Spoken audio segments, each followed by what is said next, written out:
Welcome dear students. आज जो है इस वीडियो के थ्रू हम हमारा न्यू चैप्टर स्टार्ट कर रहे हैं, चैप्टर नंबर 10। ठीक है, चैप्टर का नाम है ह्यूमन हेल्थ एंड डिसीजेस। ठीक है ना, ये जो भी चैप्टर है ये आपके पुराने सिलेबस में भी है, आप पुराने बुक में से भी देख सकते हो, बट कुछ थोड़ा बहुत जो है वो इसमें न्यू ऐड किया गया है इन योर न्यू सिलेबस।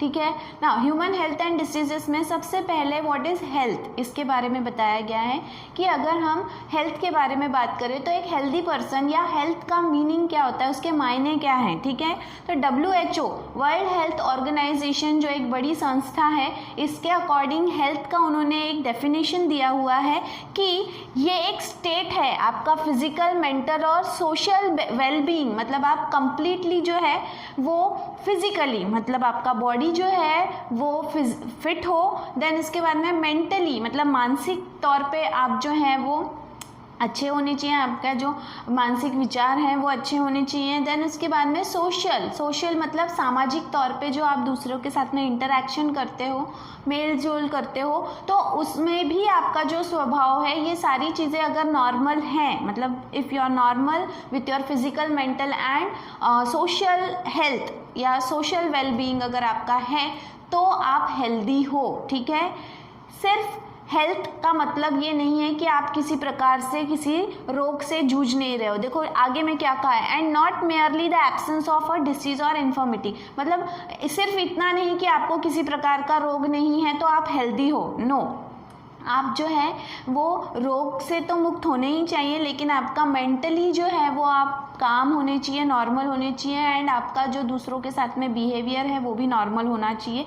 तब जाके कहीं ये होगा कि you are a healthy person. तो हेल्थ के ये मायने जो है वो हमें WHO ने बताया है, that is the definition given by WHO। Then इसके बाद में हेल्थ जो है इट ऑल्सो रिफ्लेक्ट्स कि आपका metabolic and functional efficiency of living organism. मतलब आपके बॉडी के अंदर में कभी कभी क्या होता है कि देखो हम जो है वो बहुत सारे लोग हैं जो पेट दर्द या फिर मेटाबॉलिक जो आपके बॉडी में हार्मोन सीक्रेशन, ऐसे बहुत सारे प्रॉब्लम्स हैं जिससे जूझ रहे होते हैं, फिर भी वो नॉर्मली सारा काम करते हैं, नॉर्मल अपना लाइफ जीते हैं। तो ऐसे में जो है उसे आप हेल्दी नहीं कहोगे, कहीं ना कहीं उनके बॉडी में कुछ ना कुछ तरह का प्रॉब्लम है। तो health also relates with your metabolic activity. आपके बॉडी के अंदर जितने भी रिएक्शन चल रहे हैं वो अगर नॉर्मल नहीं है तो भी आप अनहेल्दी कहलाओगे। अगर उनके फंक्शंस, जो चीज़ तैयार हो रही है वो बराबर फंक्शन नहीं कर रही है तो भी आप अनहेल्दी कहलाओगे। मतलब ये सब जो है वो हेल्थ से जुड़ी हुई चीज़ें हैं। All these are the aspects related to the health. ठीक है, देन इसके बाद में एक अच्छी हेल्थ, गुड हेल्थ हम कैसे अचीव कर सकते हैं। तो अगर हमें गुड हेल्थ जो है वो अचीव करनी है तो हमें कुछ चीज़ों का ध्यान रखना होगा, जैसे कि hygienic balance diet. Balance diet का मतलब होता है जो पोषक आहार हम लेते हैं, हमारे शरीर के लिए जो आवश्यक पोषक आहार है, जीवन सत्व है, जैसे कि carbohydrate, protein, fat, vitamin, mineral, ये सही मात्रा में हो जितने हमारे शरीर के लिए आवश्यक है, ना कम हो ना ज़्यादा हो। ठीक है, and it should be hygiene, साफ़ सुथरे होने चाहिए। ये नहीं कि हम इधर उधर का कहीं का भी खाना खा रहे हैं तो उससे जो है वो अगेन अगर आप दूषित खाना खा रहे हो तो आपके हेल्थ पे अफेक्ट पड़ेगा। ठीक है, तो अगर अच्छा हेल्थ मेंटेन करना है तो क्लीन एंड डाइट फूड खाना चाहिए। ठीक है, देन इसके बाद में जो है वो clean drinking water. Clean drinking water मतलब साफ़ सुथरा पानी जो है वो आपको पीना चाहिए। दूषित पानी पीने से भी आपको कई प्रकार के रोग या आपके बॉडी में कई प्रकार के डिस्टर्बेंस क्रिएट हो सकते हैं। Personal and community hygiene, personally भी आपको आपके बॉडी का साफ़ सफाई का ध्यान रखना चाहिए, आपके आसपास की जगह का साफ़ सफाई का ध्यान रखना चाहिए। प्लस कम्युनिटी, जिस जगह आप रह रहे हो, जिस सोसाइटी में आप रह रहे हो वहाँ भी क्लीनलीनेस रहना ज़रूरी है। नहीं तो आप हमारा अपना खुद का घर जो है वो साफ़ रख रहे हो और कचरा बाहर फेंक रहे हो, आपके घर के आस पड़ोस में फेंक रहे हो, तो उसकी वजह से क्या होगा कि आपका सराउंडिंग जो है वो अगर दूषित है, पोल्यूटेड है, तो उसका असर आपके बॉडी के ऊपर या आपके हेल्थ के ऊपर पड़ेगा। ठीक है, देन इसके बाद में रेगुलर फिजिकल एक्सरसाइज। एक्सरसाइज करने से हम फिट एंड फाइन रहते हैं, हमारा बॉडी का जो भी क्या कहेंगे हम उसको साइकिल है, बॉडी का जो साइकिल है, जो एक्टिविटीज़ हैं वो नॉर्मली चलती हैं, जिसकी वजह से आप फिट रहते हो, ठीक है।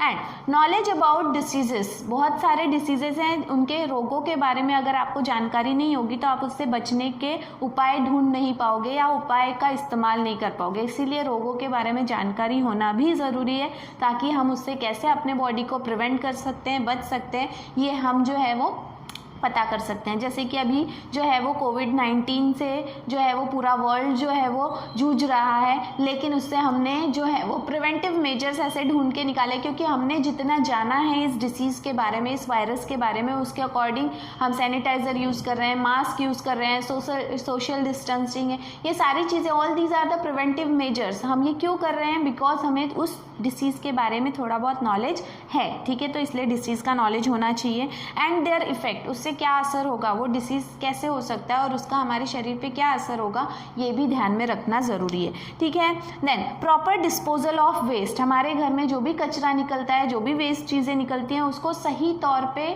जो है उसका डिस्पोजल करो। जो बायोडिग्रेडेबल मतलब जो खाद में या कंपोस्ट में कन्वर्ट हो सकते हैं, उन्हें आप जो है वो मिट्टी में डालकर जो है वो कंपोस्ट तैयार कर सकते हो, ह्यूमस तैयार कर सकते हो। और जो नॉन बायोडिग्रेडेबल सब्सटेंसेस हैं उन्हें आप रिसाइकल कर सकते हो। मतलब कौन सा जो वेस्ट है उसे कैसे डिस्पोज करना है, क्योंकि अगर आप नॉन बायोडिग्रेडेबल सब्सटेंस जैसे कि पॉलीथीन बैग्स है, थर्मोकॉल है, ये सारी चीज़ें अगर आप आस पड़ोस में फेंकोगे, ज़मीन पे फेंकोगे, इधर उधर फेंकोगे, तो ये नॉन बायोडिग्रेडेबल है, इसका जो है वो डिकम्पोजिशन कभी नहीं होता, वो एज इट इज़ जो है वो नेचर में रहेंगे। लेकिन बेटर है अगर हम उसका रिसाइकल करके उसका दोबारा इस्तेमाल करेंगे, तो पोल्यूशन भी कम होगा और हमारे हेल्थ पे उसका बैड इफेक्ट भी कम होगा, ठीक है। एंड कंट्रोल ऑफ वेक्टर्स, अलग अलग प्रकार के वेक्टर्स होते हैं, माध्यम होते हैं, जिसकी मदद से हमारे शरीर में जो है वो रोग पहुंच जाते हैं, तो उनको भी कंट्रोल करना जो है वो हमारे लिए इम्पॉर्टेंट है, तभी जाके कहीं हम हमारी एक गुड हेल्थ, अच्छी हेल्थ जो है वो मेंटेन कर सकते हैं, ठीक है। देन इसके बाद में जो भी ह्यूमन बॉडी, देखो रोज़ जब हम घर से निकलते हैं या घर में हैं, जब भी जो है वो हमारी बॉडी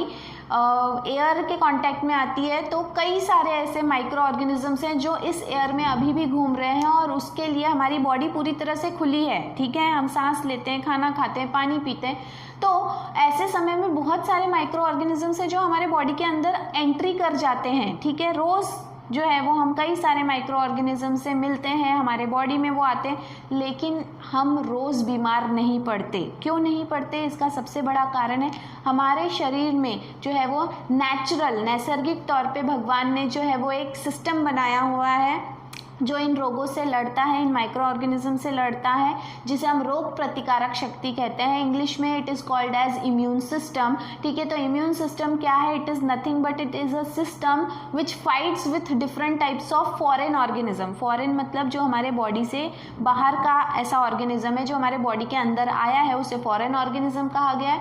वो जब हमारे शरीर के अंदर एंट्री करता है तो उसके बाद में हमारा शरीर जो है वो कुछ ऐसे केमिकल्स बनाता है, कुछ ऐसा सिस्टम तैयार करता है जिसकी वजह से वो उन रोगों को या उन माइक्रो ऑर्गेनिजम्स को किल करके हमारे बॉडी से बाहर निकाल देता है, सो दैट हम रोज़ बीमार ना पड़े या हमें सीवियरली हम बीमार ना पड़े। तो हमारा शरीर कहीं ना कहीं एक डिफेंस सिस्टम है हमारे शरीर का, which is called as immune system, ठीक है। तो वो क्या है? इम्यून सिस्टम, जो अलग अलग प्रकार के इन्फेक्शन से लड़ने की क्षमता रखता है, ठीक है।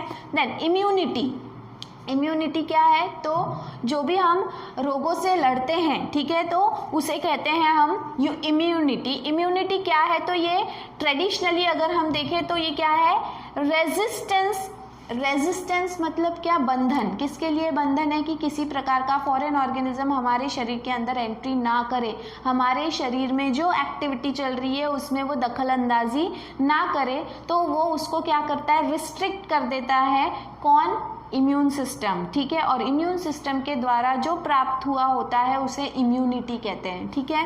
तो इम्यूनिटी जो है वो किसी भी प्रकार के पैथोजन की वजह से होने वाली जो इंजरी है या उसके प्रोडक्ट से होने वाली जो इंजरी जो हमारे बॉडी को सीवियरली जो है वो डैमेज कर सकती है, उससे बचाने के लिए हमारे बॉडी में जो सिस्टम है वो है immune system, and it helps to our immunity, ठीक है। देन इसके बाद में जो भी इम्यून रिस्पॉन्स है, देखो हमारा शरीर फॉरेन ऑर्गेनिज्म हमारे बॉडी में जब एंट्री करते हैं उसके अगेंस्ट में जो रिएक्शन देता है, ठीक है, उसे कहते हैं इम्यून रिस्पॉन्स, ठीक है। तो इम्यून रिस्पॉन्स क्या है?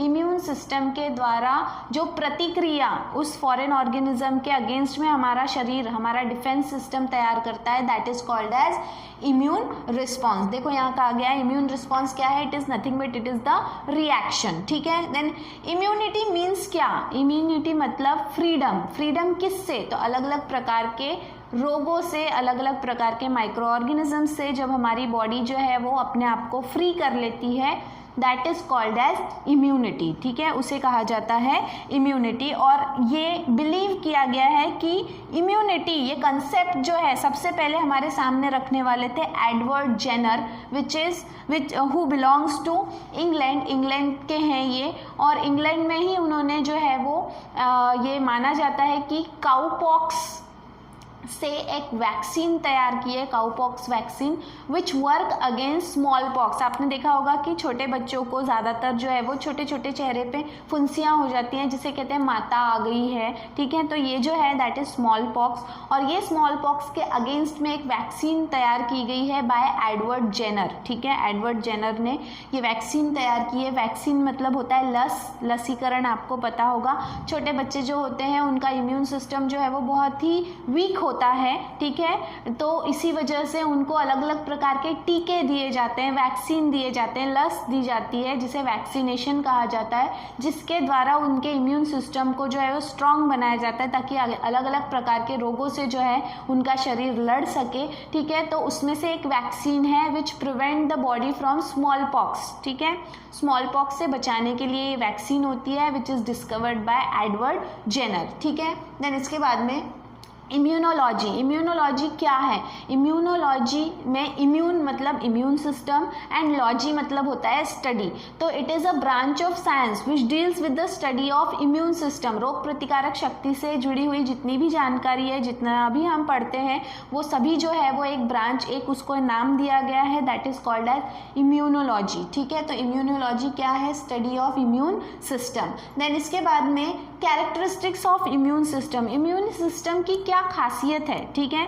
सबसे पहली और सबसे बड़ी खासियत ये है कि जो भी इम्यून सिस्टम है वो self and non self, self and non self मतलब खुद के बॉडी के सेल्स और बाहर से आए हुए सेल्स को पहचानता है। उसे पता है कि मुझे किसे मारना है और किसे नहीं मारना है, ठीक है। अगर आपके जो बॉर्डर पे सोल्जर्स हैं, जो हमारे जो सैनिक हैं, अगर उन्हें यही नहीं पता रहेगा कि कौन सा बाहर से आया हुआ घुसपैठिया है, कौन सा बाहर से आया हुआ सैनिक है और कौन सा हमारा खुद का सैनिक है, तो वो अपनी सेना को भी मार सकता है। लेकिन जो इम्यून सिस्टम होता है उसमें इतनी कैपेसिटी होती है, कैपेबिलिटी होती है, क्षमता होती है कि वो अपने सेल्स और बाहर से आए हुए सेल्स में फर्क करना जानता है। ये सबसे बड़ी खास बात है हमारे इम्यून सिस्टम की, जिसकी वजह से हमारे खुद के सेल्स डैमेज नहीं होते, ठीक है। देन इसके बाद में दो चीज़ें हैं, एक जो बाहर से आया हुआ सब्सटेंस, फॉरेन सब्सटेंस जो है, ठीक है, जो हमारे बॉडी में अंदर आने के बाद में हमारे इम्यून सिस्टम को जाकर जो है वो उसमें छेड़छाड़ करने लगता है, हमारे बॉडी में जो है वो डिस्टर्बेंस, न्यूसेंस क्रिएट करने लगता है। न्यूसेंस मतलब जो है वो उत्पाद मचाने लगता है, जिसकी वजह से हमारे बॉडी का जो सिस्टम है वो डिस्टर्ब हो जाता है। ऐसा जो फॉरेन सब्सटेंस है, बाहर से आया हुआ सब्सटेंस है, उसे एंटीजन कहा जाता है, that is called as antigen. तो एंटीजन क्या है? It is nothing but it is the foreign substance which stimulates immune response, जो इम्यून रिस्पॉन्स को स्टिमुलेट करता है या इम्यून सिस्टम को स्टिमुलेट करता है, ठीक है। देन इसके बाद में अब इसने इम्यून सिस्टम को जाकर तो जगा दिया, तो इम्यून सिस्टम जो है अब इसको भगाने के लिए जो प्रोटेक्टिव केमिकल तैयार करता है, उसको मार कर भगाने के लिए जो केमिकल तैयार करता है, that is called as antibodies. उसे क्या कहा जाता है? एंटीबॉडीज़ कहा जाता है। तो जो भी इम्यून सिस्टम है, ये इम्यून सिस्टम की सबसे खास बात यह है कि वो खुद के और दूसरे बाहर से आए हुए सेल्स में फ़र्क करना जानता है, जिसकी वजह से सिर्फ वो बाहर के सेल्स को ही मारकर भगाता है, ठीक है। जो बाहर से आए हुए सेल्स हैं, माइक्रो ऑर्गेनिजम्स हैं, उन्हें एंटीजन कहा जाता है, जो आकर इम्यून सिस्टम में छेड़छाड़ करने लगते हैं, और उसको भगाने के लिए इम्यून सिस्टम अपने सोल्जर्स तैयार करता है, बाय मीन्स ऑफ एंटीबॉडीज़, वो एंटीबॉडीज़ तैयार करता है। ये एंटीबॉडीज़ फिर उन फॉरेन ऑर्गेनिज्म से लड़ते हैं और उसे बॉडी से बाहर भगा देते हैं, ठीक है।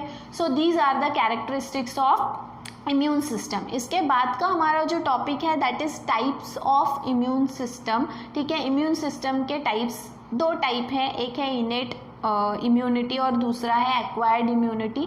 वो हम हमारे नेक्स्ट वीडियो में देखने वाले हैं, ठीक है। तब तक के लिए जो है आपको बता दूं कि ये चैप्टर जो है वो आप पुराने सिलेबस के बुक में से भी देख सकते हो या फिर पीडीएफ में। सिर्फ इसमें जैसे मैंने बताया कि कुछ टॉपिक्स हैं जो न्यूली ऐड किए गए हैं, ठीक है। तो अभी के लिए इतना ही, फिर जो है वो नेक्स्ट वीडियो में हम हमारा नेक्स्ट टॉपिक देखेंगे। Thank you.